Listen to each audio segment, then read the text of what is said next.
albedrío es la posibilidad, o sea, el tener posibilidades para elegir.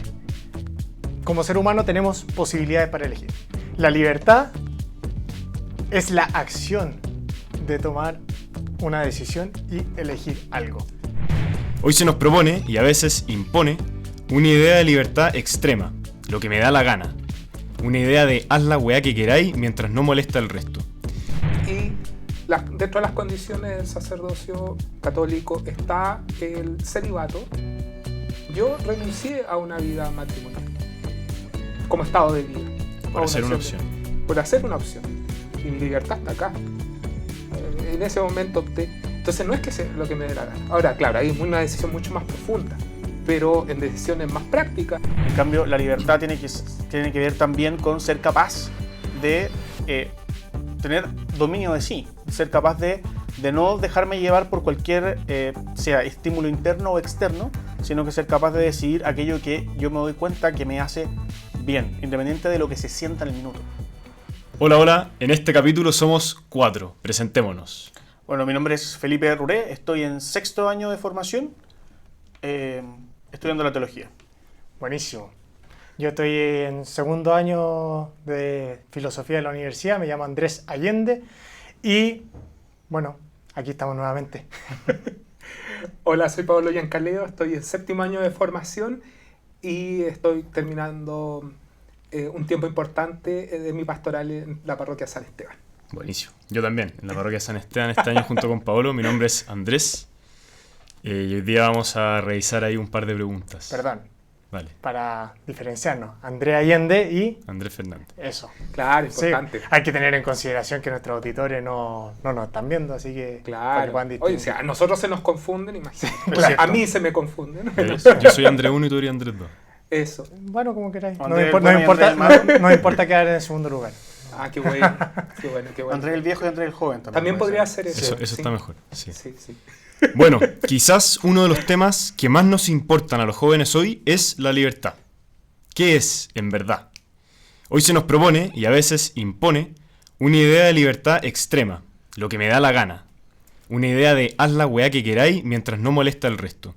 Pero también nos damos cuenta, quizás muy en el fondo, que no podemos hacer ni elegir todo. Entonces, ¿la libertad acaso tiene límites? ¿Está orientada a algo? Aquí vamos a tratar de darle una vuelta a este tema, y no para quedarnos en la teoría, sino para aterrizarlo a la vida. Vamos a ver si este tema vende o no vende. Buenísimo. Sí, tremendo, temazo. Comenzamos. No pusiste la vara alta, así que vamos a tener que entrarle a trabajar duro. Claro. Exacto. Dale, ¿quién parte? Mira, yo, un detallito muy chico. San Agustín ocupa una forma de referirse, antes de hablar de libertad, habla de un término que a mí me encanta, que es el libre albedrío. ¿Les suena o no? ¿Lo han escuchado? Sí. Claro. O sea, tiene un libro y todo. No voy a hablar del libro, qué lata.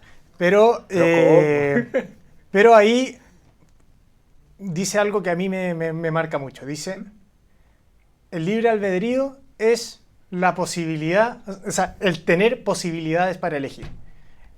Como ser humano tenemos posibilidades para elegir. La libertad es la acción de tomar una decisión y elegir algo. Eso yo lo encuentro muy valioso como idea, como que la libertad no es poder elegir cosas, sino es el hecho mismo de elegir. No sé qué ruido le puede hacer eso. Sí, yo complementaría que ese libre albedrío está siempre orientado hacia el bien. Y eso no se nos puede olvidar. A veces pensamos que estamos como condenados al mal y todo lo contrario. Nuestra orientación es siempre hacia el bien y bueno, a veces no nos resulta, a veces nuestro bien interior se puede distorsionar, pero nuestra libertad, ese libre albedrío, está orientado hacia el bien y nadie toma esa decisión por mí, la tomo yo. La tomo yo y está inclinada a ese bien mayor, ojalá que sea siempre Dios en nuestra vida. Pero ¿cómo que está inclinado hacia el bien? Si vemos que muchas veces no elegimos tan bien, pues elegimos más bien mal. Claro, que yo creo que hay una sutileza importante, porque una cosa es lo que es la inclinación y la otra es la orientación, que fue lo que dijo Pablo. Que efectivamente la libertad como de suyo está orientado al beneficio, si uno lo quiere decir, aunque tal vez esa palabra es muy reductiva, del individuo. Y eso lo vemos, o sea, ninguno de nosotros va a escoger voluntariamente algo que le haga daño, algo que uno sepa que le haga daño, excepto en circunstancias muy extremas. Entonces, lo importante es que a veces se nos confunde qué es mejor y qué peor, y ahí es donde uno, por ejemplo, puede tomar malas decisiones, Sí. porque si no, siempre acertaríamos, lo cual sabemos que no es así. Y lo otro que me gustaría complementar lo que dice Pablo es que el ser humano no es una serie de dimensiones aisladas entre ellas. También, además de voluntad, tenemos razón. Entonces, nuestra libertad está también muy relacionada y ojalá que esté muy compenetrada con la capacidad de discernir lo que es bueno y lo que es malo para mí, o bueno y malo en general para el ser humano, porque eso me permite efectivamente achuntarle a lo que es realmente bueno y no confundirme. Claro, pero yo tengo ahí una pregunta que quizá los jóvenes hoy, bueno, yo a veces también entro en la misma pregunta. ¿Qué define lo bueno y qué define lo malo? Pues, o sea, está bien, tendemos inclinación hacia el bien. ¿Qué es el bien? Porque hoy el mundo, como decía al inicio Andrés Fernández, el mundo te ofrece un bien a veces consumista, a veces individualista, haz lo que tú quieras, como decía, lo que me da la gana. ¿Y eso está mal? ¿Está bien? ¿Desde qué punto de vista está bien? ¿Está mal? No sé si se entiende como... Porque a veces la filosofía nos apunta y nos dice, ya, bien y mal, ya, pero aterrizado, ¿qué es el bien? ¿Qué es el mal? ¿Cómo se vive? ¿Cómo se elige? Y si me decís que la libertad está orientada al bien, no es lo que me da la gana, po. Le pusiste una dirección clarita. Como que no diera el espacio para que sea realmente... Como que me da la impresión de que le estáis quitando libertad. Que no es totalmente lo que me da la gana. Que no es lo que yo quiera. Claro, es que yo creo que, claro, cuando uno asume que la libertad es lo que me da la gana, como que obedece a cualquier impulso, al final uno ya no es libre porque no está escogiendo, sino que sigues cada uno de los impulsos, por así decirlo, de tus necesidades más básicas. Entonces, por ejemplo, si en algún minuto estás, no sé, pasando por un periodo de mucha ansiedad y una de las maneras que tú tienes de regular la ansiedad es comer, comer y comer, y al día siguiente, y vas siguiendo ese impulso, y el día siguiente te sientes mal, te mal de la guata, pero hoy estoy ansioso y sigues comiendo, de alguna manera te estás haciendo esclavo de un impulso. En cambio, la libertad tiene que ver también con ser capaz de tener dominio de sí, ser capaz de no dejarme llevar por cualquier, sea estímulo interno o externo, sino que ser capaz de decidir aquello que yo me doy cuenta que me hace bien, independiente de lo que se sienta en el minuto. Y por eso, tomando lo que sé, pensar. O sea, pararse a pensar es propio de una toma de decisión libre. Si tú no te paras a pensar y te dejas llevar, haciendo lo que me da la gana, y punto, ¿en qué minuto me paré a pensar y tomar una decisión? Como decía al principio, es elegir algo, no es dejarme llevar, no es que la cosa me arrastre. Entonces, el ejercicio de pensar, y que hoy a veces, o sea, yo siento que a veces se nos va un poco, se nos pierde, se nos dice, mira, si tú tenías hambre, pasa y cómprate una bebida, si tú tenés sed, pasa y cómprate una bebida, si tenés calor, te compras un helado, que no es malo tomar helado o comprarte una bebida, al contrario, bacán, pero que sea, hey, mira, por ejemplo, si tenés la plata para comprarla, si es que hay alguien al lado tuyo que también quizás podría necesitar ayuda económica y tú te estás gastándola, como que siento que la libertad también al minuto de ser pensada te marca en una dirección, pero nuevamente, ¿cuál es esa dirección? ¿Cómo descubrimos cuál es esa dirección? Claro. Efectivamente, si tú vives una libertad que no tiene un sentido, puede llegar en un momento no saber qué hacer con ella. Y finalmente ya no puedes tener una opción de elegir si no sabes qué hacer con eso. En cambio, tener una orientación, en este caso, mucho más interna hacia el bien, nos va mostrando opciones las cuales podemos elegir, porque tenemos un sentido. ¿Y por qué hacia el bien? Porque en general nosotros, en nuestra antropología, nadie busca, salvo que tenga una excepción muy grande, nadie busca el mal, ni querer pasarlo mal, ni querer sufrir, son todas como situaciones en las cuales no estamos como preparados para ello. Ya, o sea, lo que voy entendiendo es que libertad incluye elegir, pero hay más libertad en elegir el bien. ¿Podemos decir eso? O sea, yo lo quizá aquí se me cuela lo cristiano y está bien. Más que mal soy seminarista. Claro. Esto es un podcast cristiano. Claro. Pero Pero si no lo sabía. yo creo que en la medida en que vas eligiendo bien y hacia el bien, cada vez vas siendo más libre para seguir eligiendo ese bien. Al contrario, si vas eligiendo el mal, cada vez te vas haciendo más libre o menos libre y sigues eligiendo cada vez más el mal. Entonces, al final, el mismo ejercicio de tu libertad te puede ir haciendo más libre o te puede ir esclavizando cada vez más. Y ahí es donde aparecen las virtudes por un lado o los vicios por el otro. No sé si se entiende el tema. Y bueno, sí. Sí, yo creo que también contemplar la libertad, yo creo que también hay que pensarla desde lo que nos hace más humanos. O sea, el ser humano tiene, como ya lo dije una vez, como varias dimensiones. Una de ellas es el plano racional, otro el plano de la voluntad, también está el plano del deseo. Entonces, cuando tal vez yo reduzco la libertad a hacer lo que yo deseo, como lo que me va dando la gana, de alguna manera también eso restringe mucho mi mundo, porque efectivamente como seres humanos estamos situados en un contexto concreto. O sea, cada uno, bueno, acá somos todos seminaristas, vivimos todo en el mismo lugar, tenemos un ambiente más o menos similar, pero por ejemplo, si estuviéramos cada uno en la casa donde viviría si es que no estuviera en el seminario, algunos con sus padres, otros ya independientes, tienes ciertas circunstancias que te permiten realizar ciertas cosas y no realizar ciertas otras, y es parte del contexto en el que se vive. Por lo tanto, la libertad, tratar de plantearla como un absoluto que no tiene ningún tipo de regulación, es imposible como en el mundo. Como no, o sea, solamente en el plano de la fantasía uno puede como cumplir sus más alocados deseos, pero o sea, ya partiendo por el hecho de que ninguno de nosotros puede levitar, supongo, al menos no he visto ninguno. O sea, yo puedo desear con toda mi ganas levitar, pero no es parte de mi ser humano hacerlo, por lo tanto sería una locura como decir, entonces no soy libre. O sea, es más humano reconocer que la libertad sí tiene límites. Con eso me quedo. Sí, tiene límites, pero como son límites que son propios de la naturaleza de cada quien.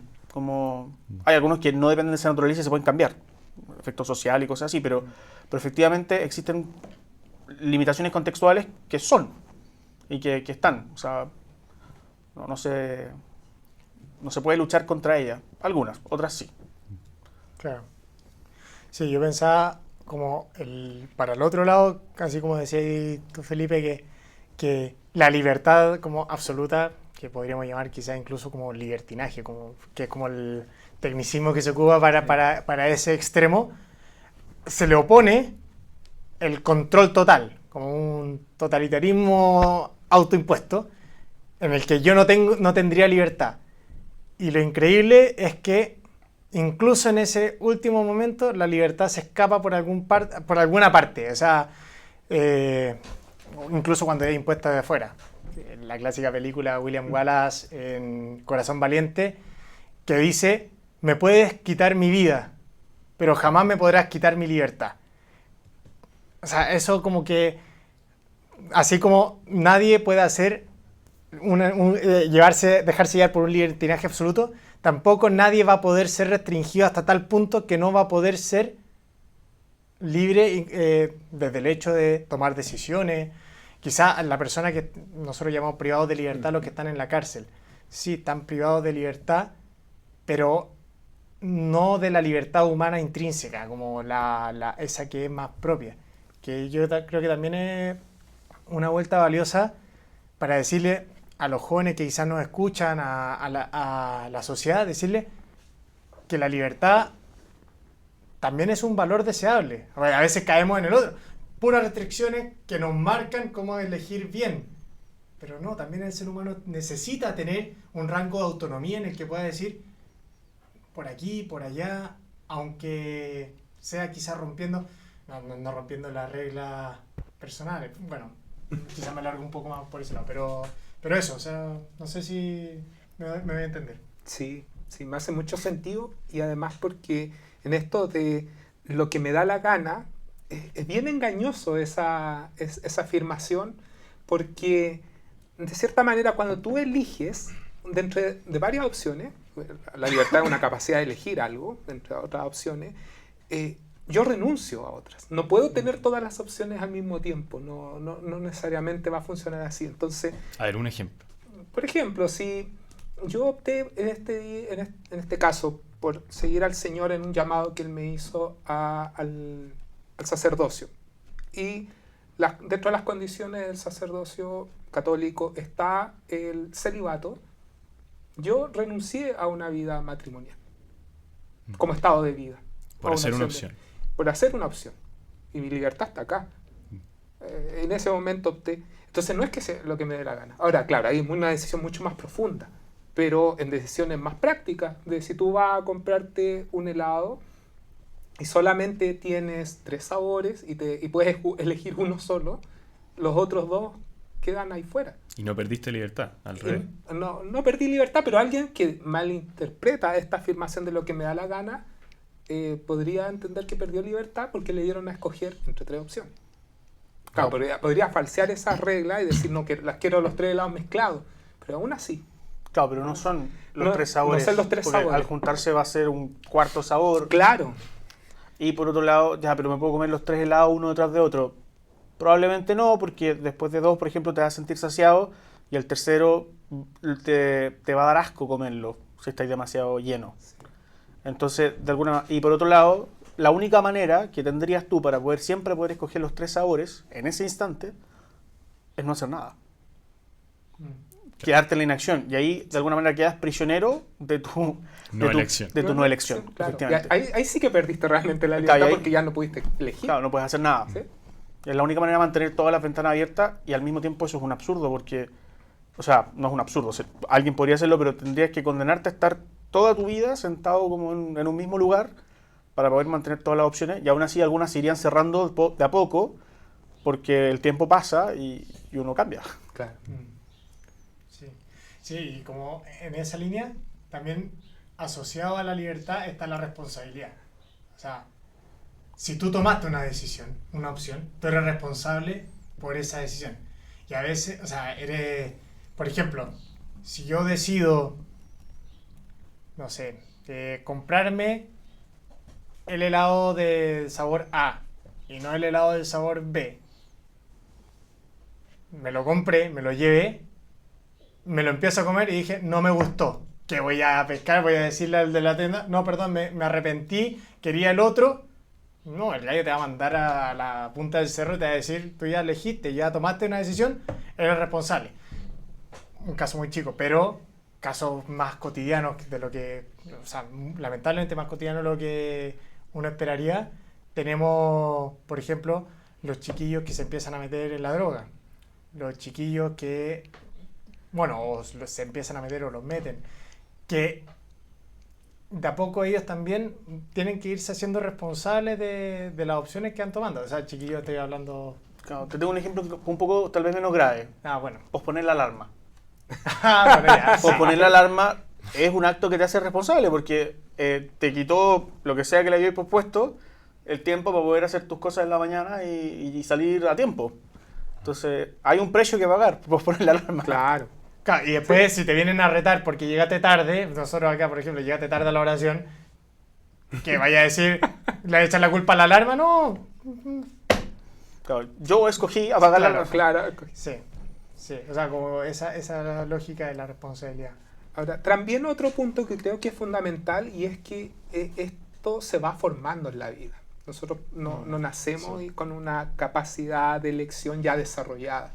Nuestro desarrollo moral, nuestro desarrollo social, cómo interactuamos, eso va progresivamente en la vida y eso se espera. Por eso tenemos tantas instancias, los padres en un momento, el colegio y así la educación superior te van dando herramientas y van apuntando a formar también esa libertad porque no es tan intuitiva como uno quisiera o como uno que no se lo imaginaría.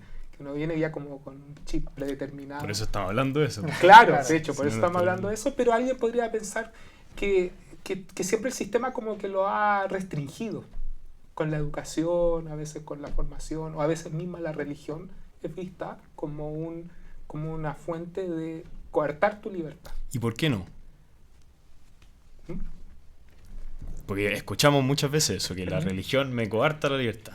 Ya, primero, Ah. porque para adherirte a la religión, tú tomas una opción. Claro. Tú tomas Ya, una ya opción. estáis siendo libre. Sí. Sí. O sea, está bien. Por ejemplo, yo vengo de familia católica desde que soy guaguida que me llevan a la iglesia. O sea, no alcanzan a hacer y ya está metido dentro de la iglesia. Entonces ahí me dicen, ¿y tú no fuiste libre de elegir esa fe? No, en ese minuto no fui libre yo. Mis papás fueron libres al tomar la decisión de llevarme a la iglesia. Pero hoy sí soy libre para vivir esa fe que se me transmitió. Yo sí soy libre para, o sea, yo estoy en el seminario, pero un chiquillo de la pastoral juvenil de una parroquia es libre de estar ahí.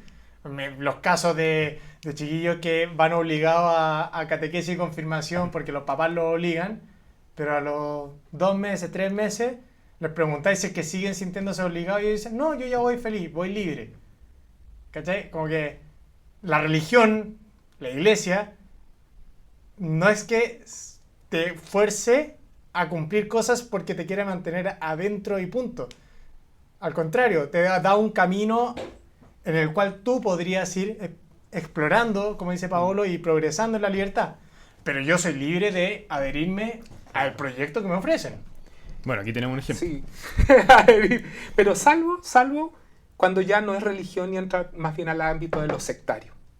Claro. Ahí sí. encontramos que hay un No, sesgo a la Claro, ¿qué a la- significa a la eso? elección, no sé, Felipe. Sí, bueno, ahí, claro que, a ver, una cosa, por ejemplo, como dijo Andrés Allende, claro, uno escoge entrar a una religión y se le propone a uno un sistema de creencias, de principios, de actitudes morales, etcétera, que apuntan a una felicidad, ¿cierto? Apuntan a un bien mayor, y uno libremente adhiere a esas cosas, y uno obviamente va progresando, ciertamente, a veces algunas cosas te cuestan más, otras menos. Pero claro, en una secta comienza a haber manipulación emocional, amenazas, o sea, hay una coerción, y eso restringiría la libertad. Hay una coerción que es obviamente una forma de violencia con la cual no estamos de acuerdo, y que involucra, por ejemplo, la posibilidad de que si tú, por ejemplo, no sé, dejas de hacer tal o cual cosa, que generalmente tiene que ver como con el líder, entonces se te corta, no sé, beneficio económico, se te restringe la posibilidad de, no sé, buscar una especie de prisión como del grupo en que, no sé, te van a dejar de hablar, etc. Ahí hay un comportamiento que restringe la libertad y que se diferencia de una religión en que la religión te propone el camino, pero bueno, si tú no lo quieres seguir, cosa tuya. Ahora, tampoco puedes, como en una religión es incoherente que uno adhiera a ella y diga, pero como, no sé, pues de los principios 1 al 15 me gustan, pero del 16 en adelante no me gustan. Es como, bueno, ¿te quieres adherir a esto o no te quieres adherir a esto? Como, porque es voluntario, nadie te está poniendo una pistola al pecho. Entonces, claro, hay un camino que seguir, pero efectivamente en el ámbito de la secta hay una coerción que puede ser física, emocional. Bueno, también se puede dar en una religión, pero cuando se da es un abuso y es un crimen que no debe ser tolerado. Ya, salgamos de la secta y dentro de las religiones vámonos a la iglesia. ¿Qué pasa con los cabros que dentro de la iglesia, que ya adhirieron a la fe, se sienten como atosigados por las normas? Por ejemplo, incluso por los mandamientos. Sí. Yo creo que aquí ¿Qué pasa entra con un eso? tema muy importante que es la obediencia. Que a veces hay una mala interpretación de la obediencia en cuanto a verla como enemiga de la libertad. ¿Mm? Pero la obediencia, cuando es ejercida desde la libertad, tiene mucho sentido. Tiene mucho sentido porque tú estás adhiriendo a una propuesta en la cual, si has comprendido lo que se te ofrece, tú utilizas tu libertad en obedecer. Y esa obediencia va a responder, y idealmente que así sea en el ámbito de la religión, a un bien mayor.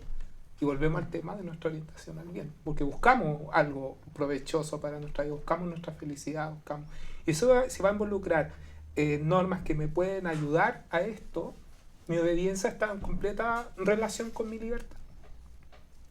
Distinto a los vicios que mencionó Felipe recién con el caso de la secta, que ahí la obediencia está manipulada, está distorsionada y en ese caso no está respondiendo a esa libertad y esa búsqueda de un bien mayor.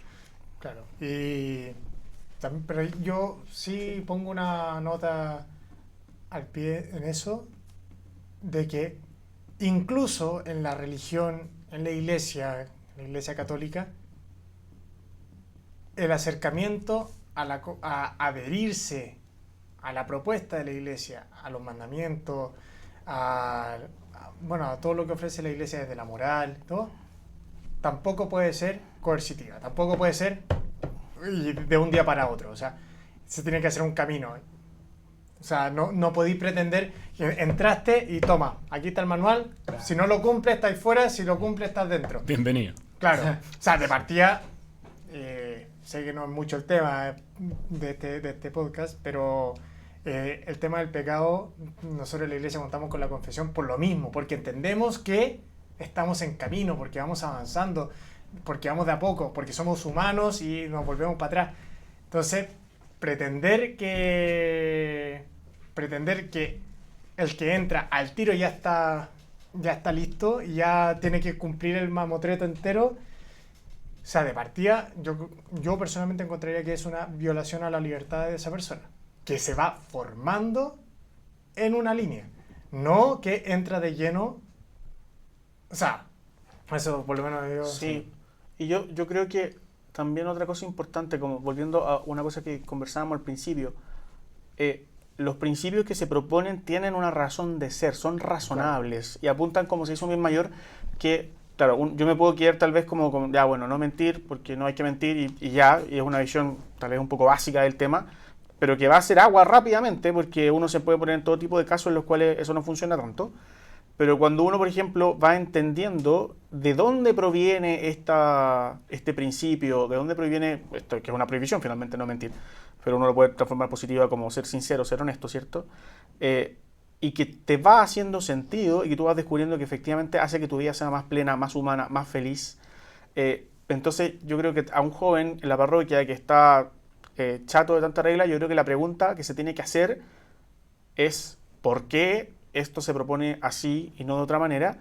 Pero no quedarse en la pregunta, que puede ser muy cómodo y ser como, no sé, rebelde así como solo de las preguntas, sino que entrar de lleno entrar a picar, a buscar el porqué y encontrarlo. Y la iglesia ofrece muchos recursos en donde explica su postura en muchas cosas y descubrir si te hace sentido o no te hace sentido. Y ese es un ejercicio muy lindo de como descubrir la verdad de las cosas y adherir con sentido. Lo que dice Felipe a mí me hace también mucho sentido con algo que vi este año en mis clases de moral, y con esto quiero también finalizar con mi intervención, porque está la libertad de elección que nos señala la moral, que es precisamente de lo que hemos estado hablando, la capacidad de elegir entre una opción u otra que cumplen un fin al que yo estoy buscando, ¿cierto? Pero también está la libertad moral, que es una libertad con sentido, una libertad para. Y la libertad moral necesita de la libertad de elección, la presupone. Si yo no tengo esa capacidad de elegir, por distintas razones que puedan estarla cortando, no tengo esa capacidad para esa libertad moral. Y a la vez, la libertad de elección, como ya lo hemos dicho acá y como lo mencionaba Felipe, necesita una orientación. Una orientación, en este caso, es esa orientación hacia el bien. Y por eso, por ejemplo, el decir la verdad, el decidir y elegir decir la verdad, apunta a esa libertad moral. Esa libertad moral. Opté esa capacidad de elección con un bien mayor, la verdad. O libres para amar. Que es lo que nos mueve a nosotros finalmente en lo más profundo de nuestra vocación al sacerdocio. Y desde un punto de vista cristiano católico, no solamente al sacerdocio, o sea, al sacerdote. Todo ser humano está movido por el amor y es libre para amar. Como para decir, para dejar invitado al que está escuchando esto, que se piense eso, que le dé una vuelta qué significa yo soy libre para amar. O qué significa esto que me están diciendo, aunque no crea en Cristo, aunque no crea en Dios, preguntarse. chuta, ¿a qué me invita la libertad para amar? ¿Qué significa tomar decisiones en pos del amor? Y implica comprometerse. Claro, sí. Bien, tenemos que ir cortando porque esto ya no puede ser más largo. Y... Ya, pero no te enojes. po. Claro. no, Oye, sí. Bien, y como dijimos al principio, o sea, como ya hemos estado diciendo, este podcast no es para llegar y tirar unas respuestas así como establecidas, no. Aquí estamos tratando de recoger, dándole vuelta a los temas, conversando, que es lo que hemos estado haciendo ahora. Y entonces, cerremos quizás con un pequeño recuento. ¿Qué podemos decir sobre la libertad? Primero, digamos, y reconozcamos lo que es un tesoro. Un tesoro de la condición humana que nos regala Dios. Y por ser del ser humano, no es ilimitado. Y se va limitando y delimitando al ir tomando decisiones, al ir eligiendo. Implica el dominio de sí, como dijo Felipe al principio. Y las decisiones que vamos tomando implica responsabilidad. Y eso es lo bonito que tiene la libertad, que te hace comprometerte y te hace eso, ir definiéndote en el fondo. La libertad va haciéndonos tomar decisiones y finalmente, como recogió ahí Paolo al final, orientado hacia el bien, hacia el amor. Así que bien, yo creo que se puede decir mucho más sobre la libertad. Infinito más. Sí, vamos a seguir hablando, pero dejémoslo hasta acá, yo creo, para no latear. Ojalá que hayamos mostrado que este tema sí vende. Sí, bueno. Sí vale la pena. Y que sea una puerta para seguir conversando. Eso. Y que esto de lo que me da la gana realmente se justifica que esté entre preguntas. Lo Sí. que me da la gana. Sí. Claro. Bien, que estén bien. Chau. Chao, Chao. muy bien. Las opiniones vertidas en el podcast Esto no vende son de exclusiva responsabilidad de quienes se las emiten y no representan necesariamente el pensamiento del Seminario Pontificio Mayor de Santiago ni de la Arquidiócesis de Santiago de Chile.